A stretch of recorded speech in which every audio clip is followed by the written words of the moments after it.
Hello friends. ఈరోజు మనం August 7 మరియు 8 కరెంట్ అఫైర్స్ చూసుకుందాం. First question. NITI Aayog school education quality index 2026లో ఏ రాష్ట్రం మొదటి స్థానంలో నిలిచింది? కరెక్ట్ ఆన్సర్ పంజాబ్ అండి. గతంలో మొదటి స్థానంలో ఉన్న కేరళ ఈసారి రెండవ స్థానానికి పడిపోయిందండి. పంజాబ్ 2020లో 27వ స్థానం నుంచి 2026లో మొదటి స్థానానికి చేరుకుందండి. అలాగే 1వ తరగతి నుంచి 12వ తరగతి వరకు ఆర్టిఫిషియల్ ఇంటెలిజెన్స్ ప్రవేశపెట్టిన భారతదేశపు తొలి రాష్ట్రం పంజాబ్ నిలిచిందండి. మనం ఆల్రెడీ ముందు వీడియోస్‌లో దీని గురించి చెప్పుకున్నాం. పంజాబ్ ప్రభుత్వం అమలు చేసిన లక్షిత పథకం కారణంగా ప్రభుత్వ పాఠశాలల నుంచి నీట్ అంటే నేషనల్ ఎలిజిబిలిటీ కమ్ ఎంట్రన్స్ టెస్ట్‌కు అర్హత సాధించిన విద్యార్థుల సంఖ్య 2026లో 882కు పెరిగిందండి. కీ పాయింట్స్ చూసుకుంటే ఎవరు? NITI Aayog school education quality index 2026లో మొదటి స్థానంలో నిలిచిన రాష్ట్రం ఏది అంటే పంజాబ్ అండి. ఇంతకుముందు మొదటి స్థానం కేరళ ఉండేదండి. ఇప్పుడు రెండవ స్థానానికి పడిపోయింది. అయితే ఇక్కడ చెప్పుకోదగ్గ విషయం ఏమిటంటే పంజాబ్ 2020లో 27వ ర్యాంక్‌లో ఉండేదండి. కానీ 2026కి వచ్చేసరికి మొదటి స్థానానికి చేరుకుందండి. అలాగే 1వ తరగతి నుంచి 12వ తరగతి వరకు ఆర్టిఫిషియల్ ఇంటెలిజెన్స్‌ను ప్రవేశపెట్టిన భారతదేశపు తొలి రాష్ట్రంగా పంజాబ్ నిలిచిందండి. మనం ఆల్రెడీ ముందు చెప్పుకున్నాం. పంజాబ్ ప్రభుత్వం అమలు చేసిన లక్షిత పథకం కారణంగా ప్రభుత్వ పాఠశాల నుంచి నీట్‌కు అర్హత సాధించిన విద్యార్థుల సంఖ్య 2026లో ఎంత పెరిగిందండి? 882కు పెరిగిందండి. ఓకేనా? Next question. 2026 Saint Louis rapid and blitz టైటిల్‌ను ఎవరు గెలుచుకున్నారు? ఆర్. ప్రజ్ఞానంద అండి. ఈ పోటీలు అమెరికాలోని మిస్సోరీ రాష్ట్రం సెయింట్ లూయిస్‌లో జరిగిందండి. ఫైనల్‌లో ఉజ్బెకిస్తాన్ చెందిన జవాకిర్ సిందరోవ్ రన్నరప్‌గా నిలిచారండి. ప్రజ్ఞానంద్‌కు 50,000 అమెరికన్ డాలర్లు అంటే సుమారు 42 లక్షల రూపాయల ప్రైజ్ మనీ లభించిందండి. ఈ విజయం ద్వారా ప్రజ్ఞానంద్ తన కెరీర్‌లో తొలిసారిగా Grand Chess Tour rapid and blitz టైటిల్‌ను సాధించాడండి. సో, కీ పాయింట్స్ ఏంటంటే 2026 Saint Louis rapid and blitz టైటిల్‌ను ఎవరు గెలుచుకున్నారు అంటే ఆర్. ప్రజ్ఞానంద. ఎక్కడ జరిగాయి ఇవి? అమెరికాలోని మిస్సోరీ రాష్ట్రంలోని సెయింట్ లూయిస్‌లో జరిగాయి. రన్నరప్‌గా ఎవరు నిలిచారు? జవాకిర్ సిందరోవ్ రన్నరప్‌గా నిలిచాడు. ఏ దేశం అంటే అతనిది? ఉజ్బెకిస్తాన్. ప్రైజ్ మనీ ఎంతండి? 50,000 అమెరికన్ డాలర్లు అంటే మన ఇండియన్ కరెన్సీలో 42 లక్షల రూపాయలు. ఓకేనా? అయితే ఈ విజయం ద్వారా ప్రజ్ఞానంద్ తన కెరీర్‌లో తొలిసారిగా Grand Chess Tour rapid and blitz టైటిల్‌ను సాధించారు. ఓకేనా? Next question. చాలామంది కింద కామెంట్స్‌లో పీడీఎఫ్ అడుగుతున్నారండి. అందుకోసం కొత్తగా టెలిగ్రామ్ ఛానల్‌ని క్రియేట్ చేసాం. లింక్ అనేది ఈ వీడియో డిస్క్రిప్షన్‌లో గాని, ఛానల్ బయోలో కానీ ఉంది. అక్కడి నుంచి వచ్చి జాయిన్ అవ్వండి. ఆల్రెడీ ఫిబ్రవరి, మార్చ్, ఏప్రిల్ సంబంధించిన కరెంట్ అఫైర్స్‌ని అప్లోడ్ చేసాం. గ్రూప్ డి ఎగ్జామ్‌కి ఎవరైనా వెళ్తున్నట్టయితే అవి ఒకసారి రివిజన్ చేసుకొని వెళ్ళండి. మీకు చాలా ఉపయోగపడతాయి. ఎందుకంటే ఆల్రెడీ మనకు తెలిసిన ఒక ఫాలోవర్ ఎగ్జామ్ రాశారు. 90% క్వెషన్స్ కరెంట్ అఫైర్స్ అనేవి మనం చెప్పుకున్న దాంట్లోనే వచ్చాయని చెప్పారు.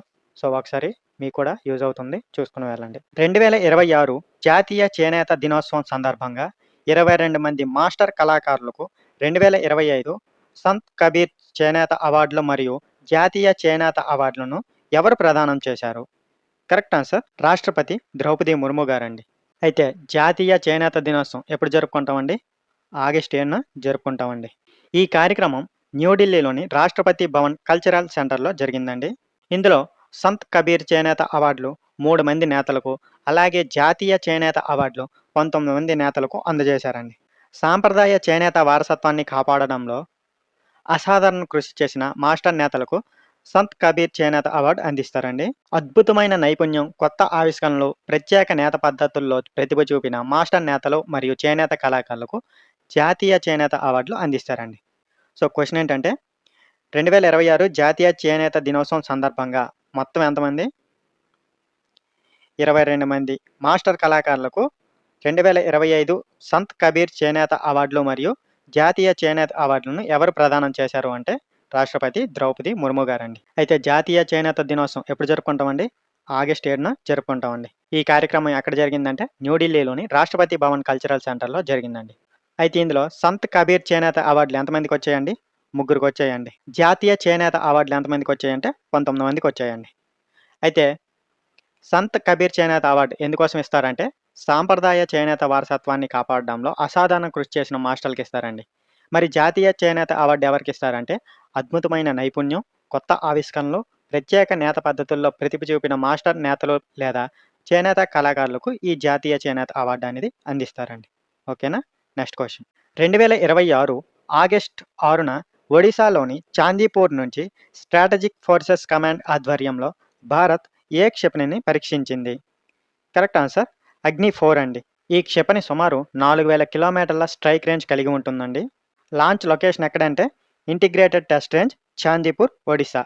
ఎవరు నిర్వహించారు అంటే స్ట్రాటజిక్ ఫోర్సెస్ కమాండ్ మరియు డిఆర్డిఓ అంటే తెలుసు కదండి, డిఫెన్స్ రీసెర్చ్ అండ్ డెవలప్మెంట్ ఆర్గనైజేషన్స్తో కలిసి నిర్వహించిందండి. సో క్వశ్చన్ ఏంటంటే ఆగస్ట్ 6, 2026న ఎక్కడ ఒడిశాలోని చాందీపూర్ నుంచి స్ట్రాటజిక్ ఫోర్సెస్ కమాండ్ ఆధ్వర్యంలో భారత్ ఏ క్షిపణి పరీక్షించింది అంటే అగ్ని-4. అయితే ఈ క్షిపణి సుమారు ఎంత అండి? 4000 కిలోమీటర్ల స్ట్రైక్ రేంజ్ కలిగి ఉందండి. అయితే ఈ పరీక్షను ఎవరు నిర్వహించారు అంటే స్ట్రాటజిక్ ఫోర్సెస్ కమాండ్ మరియు డిఆర్డిఓ కలిసి సంయుక్తంగా ఇది నిర్వహించిందండి. ఓకేనా? Next question. స్వచ్ఛ ఇంధనం మరియు గ్రామీణ ఆర్థిక వ్యవస్థను ప్రోత్సహించేందుకు కేంద్ర మంత్రివర్గం ఏ పథకానికి ఆమోదం తెలిపింది? గోబర్ధన్ పథకం అండి. గోబర్ధన్ పూర్తి రూపం galvanising organic bio agro resources Dhan. ఈ పథకం ప్రధాన లక్ష్యం స్వచ్ఛ ఇంధనాన్ని ప్రోత్సహించడం, సర్క్యులర్ బయో ఎకనామీని అభివృద్ధి చేయడం, అలాగే వ్యర్థాలను సంపదగా మార్చడం ద్వారా గ్రామీణ ఆదాయాలను రెట్టింపు చేయడం అండి. ఈ పథకం కింద పశువుల పేడ, పంట అవశేషాలు, మున్సిపల్ వ్యర్థాలు, చక్కెర కర్మాగారాల ప్రెస్ మడ్ వంటి వివిధ సేంద్రియ వ్యర్థాలను ఉపయోగిస్తారండి. ఈ పథకానికి మొత్తం 23,731 కోట్ల బడ్జెట్ కేటాయింపు ఉందండి. అదే సమయంలో అస్సాంలోని గౌహతి, తేజ్పూర్ మధ్య 4 లేన్ల రహదారి ప్రాజెక్టు కూడా కేంద్ర మంత్రివర్గం ఆమోదం తెలిపిందండి. సో మన క్వశ్చన్ ఏంటంటే స్వచ్ఛ ఇంధనం మరియు గ్రామీణ ఆర్థిక వ్యవస్థను ప్రోత్సహించేందుకు కేంద్ర మంత్రివర్గం ఏ పథకానికి ఆమోదం తెలిపింది అంటే గోబర్ధన్ పథకం అండి. అయితే ఈ గోబర్ధన్ పూర్తి రూపం ఏంటండి? Galvanising organic bio agro resources Dhan అండి. అయితే ఈ పథకం ప్రధాన లక్ష్యం ఏంటండి? స్వచ్ఛ ఇంధనాన్ని ప్రోత్సహించడం, సర్క్యులర్ బయో ఎకనామీని అభివృద్ధి చేయడం, అలాగే వ్యర్థాలను సంపదగా మార్చడం ద్వారా గ్రామీణ ఆదాయాలను రెట్టింపు చేయడం అండి. అయితే ఈ పథకంలో ఏ ఏ వ్యర్థాలను ఉపయోగిస్తారు అంటే పశువుల పేడ, పంట అవశేషాలు, మున్సిపల్ వ్యర్థాలు, చక్కెర కర్మాగారాల ప్రెస్మట్ వంటి వివిధ సేంద్రియ వ్యర్థాలను ఉపయోగిస్తారండి. అయితే ఈ పథకానికి మొత్తం బడ్జెట్ కేటాయింపు ఎంత ఉందండి? 23,731 కోట్లండి. ఓకేనా? Next question. ఆగస్టు 2026లో టియాంగాంగ్ స్పేస్ స్టేషన్లో అంతరిక్షంలో పండించిన వరి మొదటి పంటను విజయవంతంగా కోత చేసిన వ్యోమగాములు ఏ దేశానికి చెందినవారు? కరెక్ట్ ఆన్సర్ చైనా అండి. ఈ ప్రయోగం ఎప్పుడు మొదలైందంటే 2026 మే 24న మిషన్ ప్రయోగం తర్వాత ప్రారంభమైందండి. అంతరిక్షంలో సూక్ష్మ గురుత్వాకర్షణ పరిస్థితుల్లో విత్తనం నుంచి మళ్లీ విత్తనం వరకు వరి సాగు ప్రక్రియను పూర్తి చేయడం ఈ ప్రయోగం లక్ష్యం అండి. వరి విత్తనాలను మే 24న కక్షలోకి పంపించారండి. నాటడం నుంచి కోత వరకు మొత్తం 73 రోజులు పట్టిందండి. భవిష్యత్తులో చంద్రుడు, అంగారక గ్రహం వంటి లోతైన అంతరిక్ష ప్రాంతాల్లో దీర్ఘకాలిక మానవ అన్వేషణకు అవసరమైన స్వయం సమృద్ధ ఆహార వ్యవస్థలను అభివృద్ధి చేయడం దీని ప్రధాన లక్ష్యం అండి. కీ పాయింట్స్ ఏంటంటే ఆగస్ట్ 2026లో ఏ స్పేస్ స్టేషన్ అండి? Tiangong space station. ఎవరిదంటే చైనాదండి అది. అయితే వాళ్ళు ఏం చేశారు? అంతరిక్షంలో పండించిన వరి మొదటి పంటను విజయవంతంగా కోత చేసిన వ్యోమగాములండి వాళ్ళు ఆ దేశం తరపున. అయితే ఈ ప్రయోగం ఎప్పుడు మొదలైందంటే మే 24, 2026లో మొదలైందండి. అప్పుడు మనం చెప్పుకున్నాం కూడా వీడియోలో. అయితే వరి విత్తనాలను మే 24న కక్షలోకి పంపించారండి. నాటడం నుంచి కోత వరకు మొత్తం ఎన్ని రోజులు పట్టిందండి? 73 రోజులు పట్టిందండి. ఓకేనా? అయితే ఎందుకు ఇదే అంటే ప్రధాన లక్ష్యం ఏంటంటే భవిష్యత్తులో చంద్రుడు, అంగారక గ్రహం వంటి లోతైన అంతరిక్ష ప్రాంతాల్లో దీర్ఘకాలిక మానవ అన్వేషణకు అవసరమైన స్వయం సమృద్ధ ఆహార వ్యవస్థలను అభివృద్ధి చేయడం దీని ప్రధాన లక్ష్యం అండి. ఓకేనా? Next question. టీఏసీడీఈలో అధునాతన కోర్సును పూర్తి చేసి భారతదేశపు తొలి మహిళా ఫైటర్ కంబాట్ లీడర్గా ఎవరు నిలిచారు? కరెక్ట్ ఆన్సర్ భావనా కాంత్ అండి. టీఏసీడీఈ అంటే tactics and air combat development establishment అండి. మధ్యప్రదేశ్లోని గ్వాలియర్లో ఉందండి ఇది. దీనిని భారత వైమానిక దళానికి చెందిన అమెరికా నేవీ టాప్ గన్ పాఠశాలకు సమానమైన ఎలైట్ శిక్షణా సంస్థగా పరిగణిస్తారండి. భారతదేశపు తొలి మహిళా ఫైటర్ పైలట్ల బ్యాచ్ జూన్ 2016లో నియమితులైందండి. అందులో భావనా కాంత్, అవని చతుర్వేది, మోహన సింగ్ ఉన్నారండి. అలాగే మే 2019లో పగటిపూట యుద్ధ కార్యకలాపాలకు అర్హత సాధించిన తొలి భారతీయ మహిళా ఫైటర్ పైలట్‌గా భావనాకాంత్ నిలిచారండి. సో, మన క్వెషన్ ఏంటంటే టీఎస్‌ఈడీఏలో అధునాతన కోర్సును పూర్తి చేసిన భారతదేశపు తొలి మహిళా ఫైటర్ కాంబాట్ లీడర్‌గా ఎవరు నిలిచారు అంటే భావనాకాంత్ అండి. అయితే టీఎస్‌ఈడీఏ ఫుల్ ఫామ్ ఏంటండి? Tactics and air combat development establishment అండి. ఎక్కడుందండి? గ్వాలియర్, మధ్యప్రదేశ్‌లో ఉందండి. అయితే భారతదేశపు తొలి మహిళా ఫైటర్ పైలట్ల బ్యాచ్ ఎప్పుడు ప్రారంభమైందండి? జూన్ 2016లో ప్రారంభమైందండి.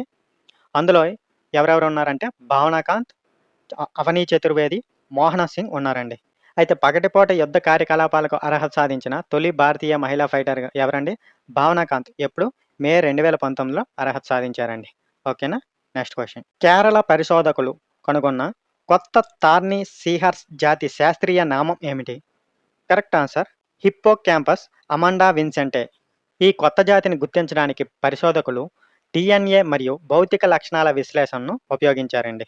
ఈ అధ్యయనం భారత మహాసముద్రంలో 150 సంవత్సరాలుగా ఉన్న వర్గీకరణ సంబంధిత మిస్టరీని పరిష్కరించిందండి. ఈ జాతికి ప్రముఖ కెనడియన్ సముద్ర జీవశాస్త్రవేత్త మరియు సీహార్స్ సంరక్షణ కార్యకర్త అమాండా విన్సెంట్ పేరు పెట్టారండి. ఈ సీహార్స్ను కేరళలోని అంచుతెంగు రాతి దెబ్బల వద్ద 15 మీటర్ల లోతులో సజీవంగా ఫోటో తీశారండి. కీ పాయింట్స్ ఏంటంటే ఎవరు? కేరళ పరిశోధకులు కనుగొన్న కొత్త తార్ని సీహార్స్ జాతి శాస్త్రీయ నామం ఏమిటి అంటే హిప్పోకాంపస్ అమాండా విన్సెంటే. అయితే ఎవరు గుర్తుగా ఈ పేరు పెట్టారంటే ప్రముఖ కెనేడియన్ సముద్ర జీవశాస్త్రవేత్త మరియు సీహార్స్ సంరక్షణ కార్యకర్త అమాండా విన్సెంట్ పేరు పెట్టారండి. అయితే ఈ సీహార్స్ను కేరళలోని అంచుతెంగు రాతి దెబ్బల వద్ద 15 మీటర్ల లోతులో సజీవంగా ఫోటో తీశారండి. అయితే ఈ అధ్యయనం వల్ల భారత మహాసముద్రంలో 150 సంవత్సరాలుగా ఉన్న వర్గీకరణ సంబంధిత మిస్టరీ పరిష్కరించిందండి. అయితే ఈ జాతిని గుర్తించడానికి పరిశోధకులు ఏం ఉపయోగించారంటే డిఎన్ఏ మరియు భౌతిక లక్షణాల విశ్లేషణను ఉపయోగించారండి. ఓకేనా? Next question. రాష్ట్రపతి ద్రౌపది ముర్ము ఇటీవల జగద్గురు కృపాలు విశ్వవిద్యాలయాన్ని ఎక్కడ ప్రారంభించారు? కరెక్ట్ ఆన్సర్ కటక్, ఒడిశా అండి. ఈ కార్యక్రమానికి ఒడిశా గవర్నర్ డాక్టర్ హరిబాబు కంబంబాటి, ముఖ్యమంత్రి మోహన్ చరణ్ మాఘీ, ఉన్నత విద్యాశాఖ మంత్రి సూర్యవంశీ సూరజ్ హాజరయ్యారండి. ఈ విశ్వవిద్యాలయ వ్యవస్థాపకుడు మరియు చైర్మన్ స్వామి ముకుందానంద ఇక్కడ సాంకేతిక విద్య, ఆరోగ్య సంరక్షణ, మేనేజ్మెంట్ వంటి ప్రత్యేక రంగాలపై దృష్టి పెడతారండి. అలాగే ఆధునిక విద్యను ఆధ్యాత్మికత, ప్రాచీన భారతీయ విలువలు, వైదిక వారసత్వంతో అనుసంధానం చేయబడడం దీని లక్ష్యం అండి. క్వశ్చన్ ఏంటంటే ఎవరు? రాష్ట్రపతి ద్రౌపది ముర్ము ఇటీవల ఏది విశ్వవిద్యాలయం జగద్గురు కృపాలు విశ్వవిద్యాలయాన్ని ఎక్కడ ప్రారంభించారు అంటే కటక్ అండి, ఒడిశా. అయితే ఈ కార్యక్రమానికి ఎవరు పాల్గొన్నారంటే ఒడిశా గవర్నర్ ఎవరండి? డాక్టర్ హరిబాబు కంబంపాటి. ముఖ్యమంత్రి ఎవరండి అక్కడ? మోహన్ చరణ్ మాఘీ. అలాగే ఉన్నత విద్యాశాఖ మంత్రి సూర్యవంశీ సూరజ్ పాల్గొన్నారండి. అయితే ఈ విశ్వవిద్యాలయ వ్యవస్థాపకుడు మరియు చైర్మన్ ఎవరండి? స్వామి ముకుందానంద అండి. అయితే ఇక్కడ సాంకేతిక విద్య, ఆరోగ్య సంరక్షణ, మేనేజ్మెంట్ వంటి ప్రత్యేక రంగాలపై దృష్టి పెడతారండి. అయితే దీని ప్రధాన లక్ష్యం ఏంటంటే ఆధునిక విద్యను ఆధ్యాత్మికత, ప్రాచీన భారతీయ విలువలు, వైదిక వారసత్వంతో అనుసంధానం చేయడం దీని ప్రధాన లక్ష్యం అండి. ఓకేనా? Next question. University of western Australia భారతదేశంలోని ఏ 2 రాష్ట్రాల్లో తన క్యాంపస్లను ఏర్పాటు చేయడానికి ఒప్పందం కుదుర్చుకుంది? కరెక్ట్ ఆన్సర్ తమిళనాడు మరియు మహారాష్ట్ర అండి. భారతదేశంలో ఈ క్యాంపస్లు ముంబై, చెన్నై నగరాల్లో ఏర్పాటు కానున్నాయండి. ఈ క్యాంపస్లకు భారతదేశంలోని యూనివర్సిటీ గ్రాంట్స్ కమిషన్ అంటే యూజీసీ అనుమతి ఇచ్చిందండి. భారతదేశంలో భౌతిక బ్రాంచ్ క్యాంపస్లను ఏర్పాటు చేస్తున్న ఆస్ట్రేలియాలోని ప్రతిష్టాత్మక గ్రూప్ ఆఫ్ 8 విశ్వవిద్యాలయాల్లో మొదటి విశ్వవిద్యాలయం ఇదేనండి. ఇక్కడ ప్రధానంగా స్టెమ్ అంటే science, technology, engineering, mathematics, data science, కృత్రిమ మేధ, బిజినెస్ మేనేజ్మెంట్ వంటి అధిక డిమాండ్ ఉన్న రంగాల్లో కోర్సులను అందించనున్నారండి. సో క్వశ్చన్ ఏంటంటే ఎవరండి? యూనివర్సిటీ ఆఫ్ వెస్ట్రన్ ఆస్ట్రేలియా భారతదేశంలో ఏ 2 రాష్ట్రాల్లో తన క్యాంపస్లను ఏర్పాటు చేయడానికి ఒప్పందం కుదుర్చుకుంది అంటే తమిళనాడు మరియు మహారాష్ట్ర అండి. అయితే ఆ రాష్ట్రాల్లో ఏ నగరాలు అంటే ముంబై, చెన్నై అండి. అయితే దీనికి ఎవరు అనుమతి ఇచ్చారంటే యూనివర్సిటీ గ్రాంట్ కమిషన్ అంటే యూజీసీ అనుమతి ఇచ్చిందండి. అయితే ఇక్కడ ప్రధానంగా ఏ కోర్సులు అందించనున్నారంటే స్టెమ్ అంటే సైన్స్, టెక్నాలజీ, ఇంజనీరింగ్, మ్యాథమెటిక్స్తో పాటు డేటా సైన్స్, కృత్రిమ మేధ, బిజినెస్ మేనేజ్మెంట్ వంటి అధిక డిమాండ్ ఉన్న రంగాల్లో కోర్సులను అందించనున్నారండి. ఓకేనా? Next question. ప్రధానమంత్రి నరేంద్ర మోదీ ఏఐఐటి యొక్క 57వ స్నాతకోత్సవ కార్యక్రమంలో ప్రసంగించారు. కరెక్ట్ ఆన్సర్ ఐఐటి ఢిల్లీ అండి. ఈ కార్యక్రమానికి కేంద్ర విద్యాశాఖ మంత్రి ప్రహ్లాద్ జోషి కూడా హాజరయ్యారండి. ఈ సందర్భంగా ప్రధానమంత్రి పరం ప్రజ్ఞ అనే కృత్రిమ మేధ ఆధారిత సూపర్ కంప్యూటింగ్ సదుపాయాన్ని ప్రారంభించారండి. ఈ సూపర్ కంప్యూటర్ ఐఐటి ఢిల్లీ సోన్పుట్ క్యాంపస్‌లో ఏర్పాటు చేశారండి. సూపర్ కంప్యూటర్ పనితీరును ఫ్లాప్స్ అంటే ఫ్లోటింగ్ పాయింట్ ఆపరేషన్స్ పర్ సెకండ్‌లో కొలుస్తారండి. మన క్వెషన్ ఏంటంటే ప్రధానమంత్రి నరేంద్ర మోదీ ఏ ఐఐటి యొక్క 57వ స్నాతకోత్సవ కార్యక్రమంలో ప్రసంగించారు అంటే ఐఐటి ఢిల్లీ అండి. అయితే ఈ కార్యక్రమానికి కేంద్ర విద్యాశాఖ మంత్రి ఎవరండి? ప్రహ్లాద్ జోషి హాజరయ్యారండి. అయితే ఈ సందర్భంగా ప్రధానమంత్రి పరం ప్రజ్ఞ అనే కృత్రిమ మేధ ఆధారిత సూపర్ కంప్యూటింగ్ సదుపాయాన్ని ప్రారంభించారండి. పేరు గుర్తుంచుకోవాలి. అయితే ఈ సూపర్ కంప్యూటర్ ఏ క్యాంపస్‌లో ఏర్పాటు చేశారంటే ఐఐటి ఢిల్లీ సోన్పుట్ క్యాంపస్‌లో ఏర్పాటు చేశారండి. అయితే సూపర్ కంప్యూటర్ పనితీరును ఎందులో కొలుస్తారండి? ఫ్లాప్స్ అంటే ఫ్లోటింగ్ పాయింట్ ఆపరేషన్స్ పర్ సెకండ్‌లో కొలుస్తారండి. ఓకేనా? Next question. Quiz of the day అండి. మనం ఆల్రెడీ క్వెషన్ అండ్ ఎక్స్‌ప్లనేషన్‌లో దీని గురించి చెప్పాను. ఆన్సర్ తెలిస్తే కింద కామెంట్‌లో చెప్పండి. ఈ వీడియో ఉపయోగపడితే లైక్ చేయండి. ఇలాంటి కరెంట్ అఫైర్స్ కోసం మన ఛానల్‌ని సబ్స్క్రైబ్ చేయండి. Thank you for watching.